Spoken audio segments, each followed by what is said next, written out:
오늘 또 그대의 최고의 날입니다. 이문미 선교사 묵상입니다. 2021년 11월 8일 월요일 최고의 날. 믿음 위에 굳건히 서야만 하리라. 이사야 7장. 3박 4일 홀로 수양회를 계획하고 집을 떠났는데 하루 만에 집으로 돌아왔다. 내가 주님께 좀 여쭤볼 것이 있었는데 주님이 너무 쉽게 대답을 해주셔서 딱히 3박 4일 있을 필요가 없어져서 하루 자고 다음날 하산했다. 주님이 조금 무겁게 내지는 좀 긴 시간에 걸려 답을 주실 줄 알았는데 답이 너무 단순해서리 아주 가벼운 마음으로 집으로 돌아왔다. 집에 돌아왔는데 어머, 내가 내 장롱키를 어디에 두었지? 집키랑 장롱키 다 같이 있는데 암만 찾아도 없네. 찾은 곳도 찾고 여기저기 내가 두었을 법한 곳을 찾고 또 찾고 나는 이렇게 무엇을 잃어버려서 열심히 찾을 때면 항상 여지없이 아이코 내가 잃어버린 영혼들을 이렇게 샅샅이 찾으면 얼마나 좋을꼬 그런 생각을 한다. 요즘 주님이 나의 선교사로서 기본기를 확실하게 잡아준다는 생각이 든다. 한 영혼 한 영혼 기히 여겨야 하는 마음에 기합이 빠졌을까봐 이렇게 선교지 돌아오자마자 기본기 확인시켜주시는 주님 감사. 참으로 부지런하신 우리 주님. 며칠 전에는 아래층에 물이 안 나오더니 어제는 2층 내 안방 화장실에 물이 안 나온다. 내가 선교지 처음 왔을 때 물이 안 나와도 전기 나오면 감사. 전기 안 들어와도 물 나오면 감사. 물이랑 전기 둘 다 안 들어오고 안 나오면 둘 다 들어오고 나왔단 날 추억하면서 감사한다는 말로 감사 훈련을 시작했는데 27년이 지난 지금도 가끔 이렇게 물과 전기로 내 기본 감사 근육 챙겨주시는 우리 주님의 배려 기쁘심에 감사. 남편한테 내가 잃어버린 키 찾으면서 나는 이럴 때마다 하나님이 잃어버린 영혼을 좀 그렇게 간절히 찾으면 얼마나 좋겠니? 그렇게 말씀하시는 듯 하다고 하면서 이제 레슨 깨달았으니 열쇠는 곧 찾게 될 거라고 했다. 그리고 얼마 안 있어서 남편이 큰 소리로 내 열쇠 찾았다고 하는 소리가 들려왔다. 나보다 더 열심히 내 키를 찾아주느라고 노력한 남편. 그동안 좀 얄미웠는데 열쇠를 찾는데 큰 공로를 세웠음에 이전 죄는 용서해 주도록 해야겠다. 이사야 7장 9절. 에브라함의 머리는 사마리아요. 사마리아의 머리는 르말리아의 아들이니라. 만일 너희가 굳게 믿지 아니하면 너희는 굳게 서지 못하리라 하시니라. The head of Ephraim is a Samaria, and the head of Samaria is only Ramalah's son.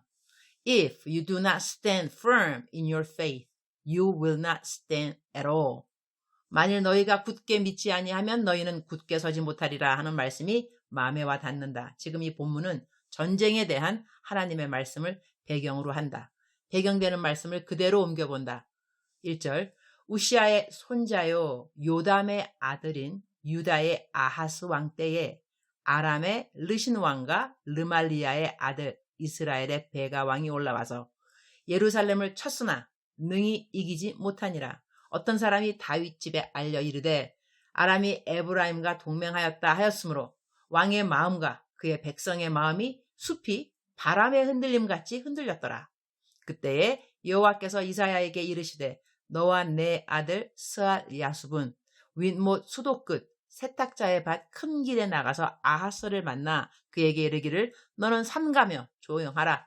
르신과 아람과 르말리아의 아들이 심히 노할지라도 이들은 연기나는 두 부직갱이 그루터기에 불과하니 두려워하지 말며 낙심하지 말라. 아람과 에브람과 르말리아의 아들이 악한 꾀로 너를 대적하여 이르기를 우리가 올라가 유다를 쳐서 그것을 쓰러뜨리고 우리를 위하여 그것을 무너뜨리고 다부엘의 아들을 그 중에 세워 왕으로 삼자 하였으나 주 여호와의 말씀이 그 일은 서지 못하며 이루어지지 못하리라. 대저 아람의 머리는 다메섹이요 다메섹의 머리는 르신이며 65년 내에 에브라임이 패망하여 다시는 나라를 이루지 못할 것이며 에브라임의 머리는 사마리아요 사마리아의 머리는 르말리아의 아들이니라. 만일 너희가 굳게 믿지 아니하면 너희는 굳게 서지 못하리라 하시니라. 전쟁의 상황이 유다에게 무척 불리한 것을 알 수 있다. 그럼에도 불구하고 하나님의 말씀은 낙심하지 말고 두려워하지 말라고 하신다. 우리들의 삶에 급박한 상황이 있고 우리에게 불리한 상황이 있을 수 있는데 그때 두려움과 낙심이 없을 수 있으랴. 그런데 그러한 때에 성경은 우리에게 무엇라고 말씀하시는가? 하나님이 하신 말씀을 붙들을 수 있어야 한다는 것이다. 오늘 내 묵상 말씀은 만일 너희가 굳게 서지 아니하면 너희는 굳게 서지 못하리라 라는 말씀이다. 우리의 환경이 급박할 때야말로 우리는 하나님께 우리의 믿음을 보여드릴 수 있는 기회라고 하겠다. 위기가 기회가 되는 때가 많이 있는데 우리 삶의 위기가 우리가 갖고 있는 믿음을 주님께 보여드리는 기회가 될 수 있다는 것이다. 주님, 오늘 또 최고의 날입니다. 성경에서 하라는 대로만 하면 우리들의 삶은 성공적인 삶이라고 믿습니다.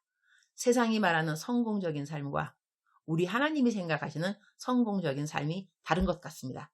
주님께 믿음을 보여드릴 수 있을 때가 바로 우리가 얼마만큼 성경 안에서 성공적인 삶을 살고 있는가 증명되는 때라는 생각을 합니다. 문득 찬송가 가운데 내 영혼 평안해 라는 찬송가가 떠오르네요. 하나님이 하신 말씀을 굳게 믿는 자에게는 어떠한 상황에서도 영혼의 평안함이 함께함을 믿습니다. 요즘 들어 더더욱 삶이 힘들게 여겨지는 모든 하나님의 백성들이 오늘 더더욱 하나님의 말씀을 굳건히 붙들도록 우리 주님 도와주옵소서. 서로가 믿음 위에 굳건히 설 수 있도록 서로 중보기 되어주는 것을 잊지 않도록 도와주시고 물질이나 시간으로도 힘을 줄 수 있다면 그렇게 할 수 있도록 우리 모든 주님의 백성들을 도와주옵소서. 주님 사랑합니다. 주님 감사합니다. 오늘도 우리 주님 저를 보시면서 하루 종일 기쁘시면 참 좋겠습니다. 사랑하는 그대여, 사랑하는 그대여, 출석 부르고 있습니다. 사랑하는 그대여, 오늘 하루 그대는 어떻게 보내셨나요? 실망된 일이 있었나요? 두려운 일이 있었나요? 그 일이 내일까지 또 연장될 것인가요? 잘 모르는 가운데 uncertainty. 확실하지 않은 그것 때문에 마음에 혹시라도 부담이 되고 부담을 넘어나서 급박한 마음이 생기고 조급하고 그리고 초조하고 정말 어찌할 줄 몰라서 정말 잠을 못 이룰 수도 있는 불면증. 하여튼 이것은 모두 다 저희들의 마음속에 근심, 걱정, 두려움, 불안함 때문에 일어나는 일들이겠죠. 그런데 오늘 하나님의 말씀이 그대에게 무엇라고 말씀하시나요? 낙심하지 말라. 낙심하지 말라. 두려워하지 말라.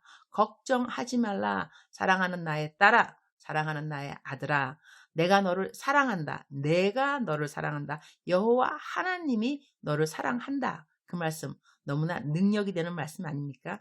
하나님이 나를 사랑한다니까요.